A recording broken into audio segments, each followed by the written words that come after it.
Hello everyone, आज मैं आपके लिए एक्सप्लेन करूंगी द गैलेक्सी एम्परर का एपिसोड 27। इसके पहले के सारे वीडियोस आपको प्लेलिस्ट में मिल जाएंगे, तो आप वहां से चेकआउट कर सकते हैं। तो जैसा कि पिछले एपिसोड में हमने देखा था कि डाउलिंग ने एक्सट्रीम यांग फायर को ब्लू लोटस की मदद से कैप्चर किया, जिस वजह से डाउलिंग की पास्ट मेमोरीज अनलॉक हो गई। उसे पता चला कि उडांग नाम के बंदे ने उसकी प्रिमिटिव सीक्रेट बॉडी को इलाज के नाम पर डिस्ट्रॉय कर दिया, क्योंकि वो नहीं चाहता था कि वो फैमिली की जगह कोई और पावरफुल बने। अब आगे तो ओपनिंग सीन में हम देखते कि डाउलिंग केओस एनर्जी के साथ फाइट कर रहा था। वो केओस की बेल पर लगातार अटैक करता है, जिससे वो बेल भी उसे अपनी पावर शो करने लगती है। तो डाउलिंग खुद को बचाने के लिए गोल्डन रून्स की शील्ड बना लेता है, मगर वो बेल उसकी शील्ड को ही तोड़कर उसे पीछे ढकेल देती है, जिससे डाउलिंग को इंटरनली डैमेज हो गया था। जिसके बाद वो बेल डाउलिंग को सीधे अपने अंदर ट्रैप करती है। उस पर साउंड वेव से हमला कर रही थी। वो वेव इतनी ज्यादा स्ट्रॉन्ग थी कि ब्लू लोटस की स्वॉर्ड भी टूटकर बिखर चुकी थी। जिसके बाद वो टुकड़े बेल के टॉप पर जाके डाउलिंग को वहाँ मौजूद फॉर्मेशन दिखाते हैं। वो heavenly tyre scripture killing formation था। अब ब्लू लोटस उस फॉर्मेशन की एनर्जी को एब्जॉर्ब कर एक टुकड़े में तब्दील हो जाती है और वो सीधे डाउलिंग के पास आ जाती है। अब डाउलिंग को समझ नहीं आ रहा था कि वो इस टुकड़े से क्या करेगा। तभी वो बेल उस पर एक और वेव अटैक कर देती है। तो डाउलिंग उसी लोटस के टुकड़े से बेल पर काउंटर अटैक कर देता है। वो अटैक बहुत ज्यादा पावरफुल था। उसकी एनर्जी बेल से बाहर मौजूद मॉर्निंग स्टार से कनेक्ट करती है और अब वो स्टोन भी डाउलिंग की बॉडी में एंटर करता है, जिस वजह से उसकी बॉडी एक स्ट्रॉन्ग एनर्जी रिलीज करने लगती है।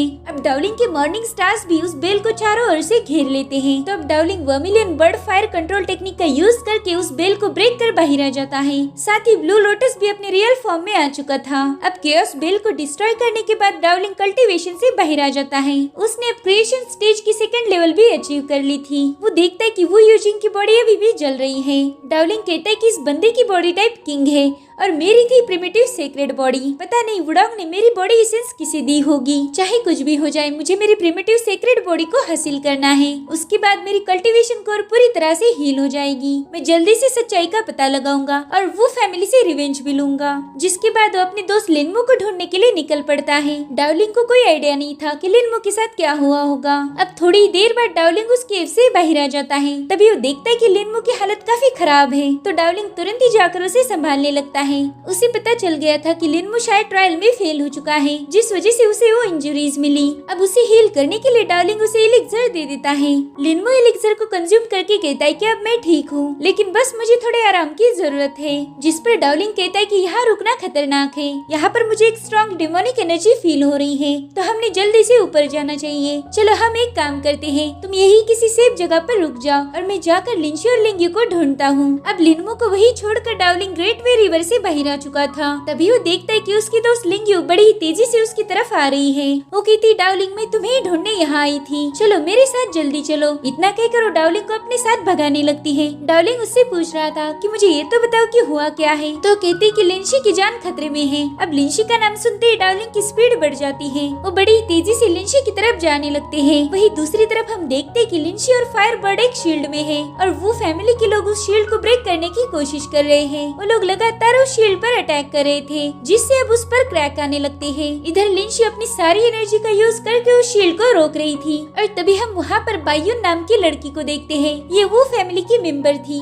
वो अपने वेपन को चेक करते हुए कहती कि लिंशी तुम पर्पल हार्ट लोटस का ट्रेजर हमें दे दो, वरना हम ये शील्ड टूटने के बाद तुम्हें खत्म कर देंगे। तुम्हें मारने के मेरे पास बहुत से तरीके हैं। और तभी उसका एक साथी वो शील्ड ब्रेक कर देता है। इधर लिंशी भी अपनी एनर्जी यूज करने की वजह से बहुत कमजोर हो गई थी। अब एक बंदा उसके पास अपनी स्वॉर्ड लेकर आ जाता है। लिंशी को पता था कि ये मुझे खत्म कर देगा, लेकिन तभी उस बंदे पर अटैक होकर वो धड़ाम से नीचे गिर जाता है। उसकी बैक में ब्रोकन स्वॉर्ड घुसी हुई थी और तभी डाउलिंग जंप लगाकर लिंशी के पास आ जाता है। वो उससे पूछ रहा था कि तुम ठीक तो हो ना, जिस पर वो कहती है हाँ मैं ठीक हूँ। अब लिंग्यू भी उसे संभालने लगती है। वो कहती है अच्छा हुआ मैं जल्दी से डाउलिंग को लेकर आई, नहीं तो पता नहीं क्या हो जाता। अब वो डाउलिंग से कहती कि मैं लिंशी का ख्याल रखती हूँ और तुम इन लोगों से निपट लो। तो डाउलिंग भी वो फैमिली के साथ पंगे लेने के लिए रेडी हो जाता है। ये देखकर फायरबर्ड में भी काफी जोश आ जाता है। वो कहता है कमीने लोगों देखो मेरा भाई आ गया, अब तो तुम लोगों की खैर नहीं, अपना डाउलिंग भाई तुम सबकी वाट लगा देगा। अब बायुन गुस्से में डाउलिंग से कहती कि तुम्हारी इतनी हिम्मत कि तुम वो फैमिली के मेंबर को मारो। डाउलिंग कहता है वो जिमिंग, वो जिंग, वो यूजिंग, इन सभी वूज को मैं नहीं मारा है। और बायुन अब तुम्हारा भी समय आ चुका है, तुम्हारी मौत भी मेरे ही हाथों लिखी हुई है। जिस पर बायुन कहती बकवास नहीं करो, तुमने जितने भी लोगों के नाम बताए हैं उन सबकी किंग बॉडी थी, तो तुम्हारे जैसा चिरकुट उन्हें मार नहीं सकता।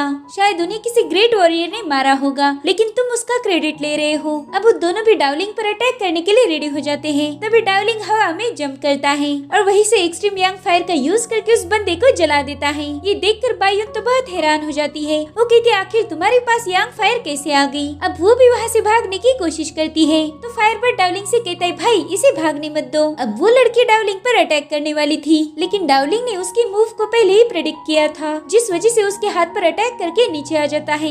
बायुन कहती कि मेरे ग्रैंडफादर उडोंग हमारी कंट्री के सबसे महान अल्केमिस्ट है, तो अगर तुमने मुझे मारा तो तुम्हें मार देंगे, इसलिए मुझे हाथ लगाने की भी हिम्मत मत करना। डाउलिंग उडोंग का नाम सुनकर बहुत शॉक हो जाता है, क्योंकि ये वही बंदा था जिसने डाउलिंग की प्रिमिटिव सेक्रेड बॉडी को छीना था। डाउलिंग कहता है मुझे तो यकीन नहीं हो रहा कि वो कुत्ता अभी तक जिंदा है। वो बायुन से कहता है कि मुझे नहीं लगा था कि तुम उसी कमीने की पोती होंगी। जिसके बाद उस पर यांग फायर से अटैक कर देता है, मगर बायुन ने अपनी ब्लेड से उसके अटैक को डिस्ट्रॉय कर दिया था। जिसके बाद डाउलिंग उसकी पीठ पर अटैक कर उसे नीचे गिरा देता है। अब डाउलिंग अपनी ब्रोकन स्वॉर्ड उस पर पॉइंट करके कहता है कि तुम्हारे ग्रैंडफादर ने लोगों पर बहुत अत्याचार किए हैं, हमारा डाउ क्लैन भी उसी हैवान का शिकार बन गया। तुम्हें तो ये सब पता ही होगा, तो चलो बताओ डाउ क्लैन के साथ उडोंग ने क्या किया। तुम्हें जो भी पता है जल्दी से बता दो। तो अब मौत की डर से बायुन तोते की तरह बोलने लगती है। वो कह रही थी कि बहुत सालों पहले डाउ क्लैन ने हमारे वो क्लैन के साथ जंग की। डाउ क्लैन वाले लोग ये जंग जीतने ही वाले थे, लेकिन हमारी वो फैमिली के एल्डर्स ने हमारे एंसेस्टर की मदद ली।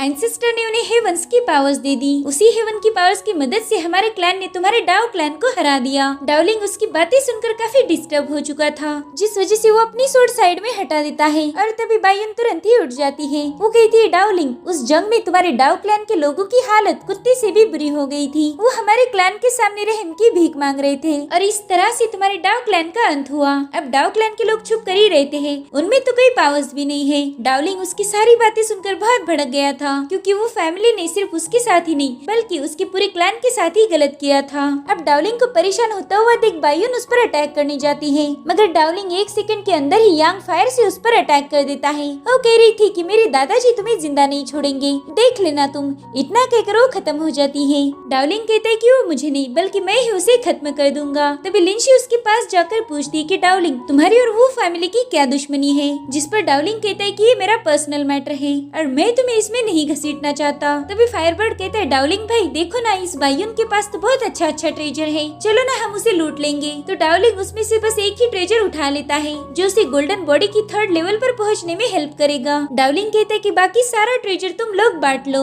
ये सुनकर तो फायरबर्ड की खुशी का कोई ठिकाना ही नहीं था। वो कहता है कि मेरे डाउलिंग भाई का दिल बहुत बड़ा है, वो हमेशा ही दूसरों की मदद करता है। डाउलिंग भाई अब तो मैं तुमसे बहुत ज्यादा प्यार करने लगा हूँ। डाउलिंग उसकी बातें सुनकर सोच रहा था कि ये देखो दोबारा से झूठी तारीफें शुरू हो गई इसकी। और तभी उन्हें वहाँ पर टाइस प्रीचिंग की आवाज आती है। वो एक शब्दों की लहर थी। लिंग्यू कहती है कि अगर हमने इस प्रीचिंग के शब्दों को सुना और उसे फॉलो किया तो हमें बहुत फायदा मिल सकता है। तो लिंग्यू और लिंशी तुरंत ही टाइस साउंड को सुनने के लिए बैठ जाते हैं। डाउलिंग उनसे कह रहा था कि तुम लोग यहीं पर ध्यान लगाओ और मैं थोड़ा आगे जाकर देखता हूँ कि ये टाइस साउंड कहाँ से आ रही है। अब डाउलिंग वहाँ से आगे बढ़ रहा था, तभी टाइस प्रीचिंग उससे कहती कि मुझे फॉलो करो और तुम्हें लोहे जैसी स्किन मिलेगी, तुम्हारे इंटरनल ऑर्गन्स रिफाइन होंगे। जिस पर डाउलिंग कहता है कि ये सब मुझे नहीं चाहिए, मुझे किसी चीज को हासिल करने की जरूरत नहीं। The way of sword, the way of destruction, the way of creation, मैं इनमें से किसी को भी हासिल नहीं करूँगा, बल्कि यही सब मेरे पास आ जाएंगे, क्योंकि मैं खुद ही एक टाओ हूँ और टाओ का मतलब होता है यूनिवर्स। तो डाउलिंग का ये मानना था कि उसके अंदर ही यूनिवर्स है, वो गैलेक्सी का एम्परर है, इसलिए उसे किसी के पास जाने की जरूरत नहीं, बल्कि सब कुछ उसके पास आ जाएगा।